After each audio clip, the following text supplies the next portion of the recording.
Hi guys, nandito na naman po tayo sa ating inaabang teleserye ang Yunika Iha at itong si Lucas, talagang may lead na siya kung saan niya makikita yung human cloning na si Bianca dahil nakita niya ito at ayun na napag-alaman niya kung saang lugar at hinahanap niya talaga ito. Ito namang si Hope, binilhan ni Dayan ng maraming gamit at saka kung ano pang mga groceries kung kaya't sobrang natutuwa itong si Hope at siyempre, pauwi ito at dadalhin niya ito doon sa bahay nila. At pagdating niya doon, sobrang tuwang-tuwa naman itong kanyang nanay-nanayan.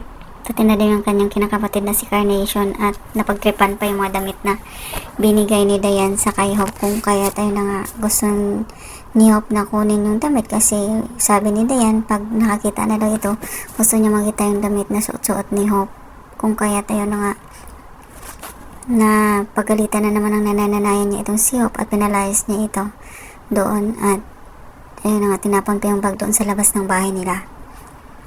Ito naman si Ralph, bago umuwi itong si Hope, sana gusto niya ihatid pero hindi pumayag itong si Hope at gusto lang ito makaiwas sa gulo dahil sa kay Aika.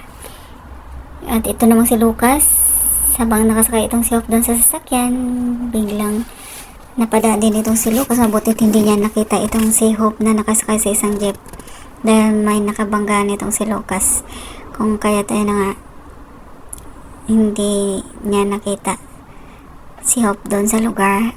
Ito naman si Aika, kinausap itong si Ralph, habol ng habol itong si Aika kay Ralph, gusto niyang humingi ng sorry sa kay Hope para lang mapatawad siya ni Ralph pero hindi na pumayag si Ralph at pinutol na kung ano man ang may kaugnayan nilang dalawa. At yun na nga, ito namang si Lucas tumawag doon sa kanyang kasabwat patungkol doon sa human cloning at nangako ito na hindi daw magtatagal at makita niya na daw kung saan itong si Bianca at pati na din yung kasamahan niyang nurse na nakaalalay sa kanya, parang nagdududa na kung talagang may patutunguhan ba yung mga ginagawa nilang dalawa. At ito naman si Hope, dahil sa sobrang kalungkutan minsan, nahalata siya ni Ma'am Bianca, ni Ma'am Dayan at ayun na nga, tinanong siya nito tungkol sa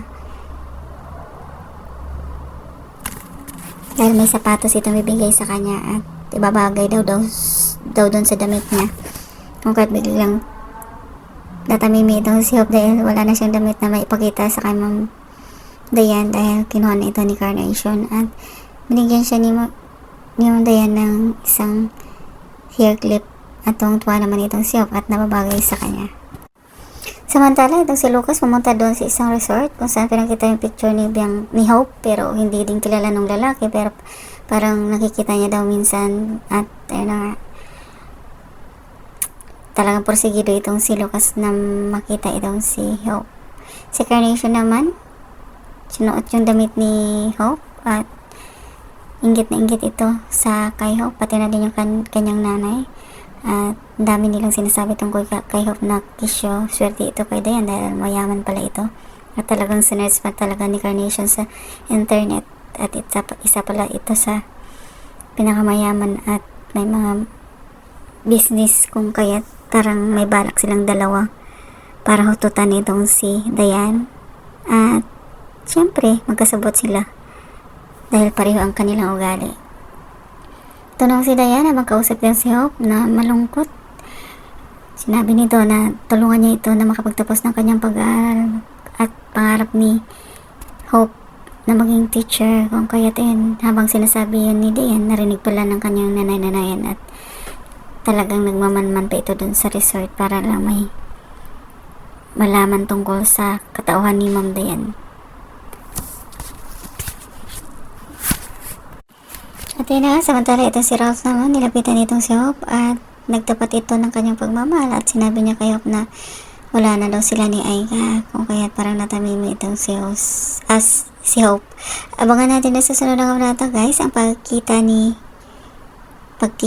ni Lucas at Hope at yung araw na nakakita na itong si Dayan at sobrang saya nito. Thank you so much for watching guys. Please don't forget to like, subscribe, and press the bell button for you to notify on my next video. Thank you and bye!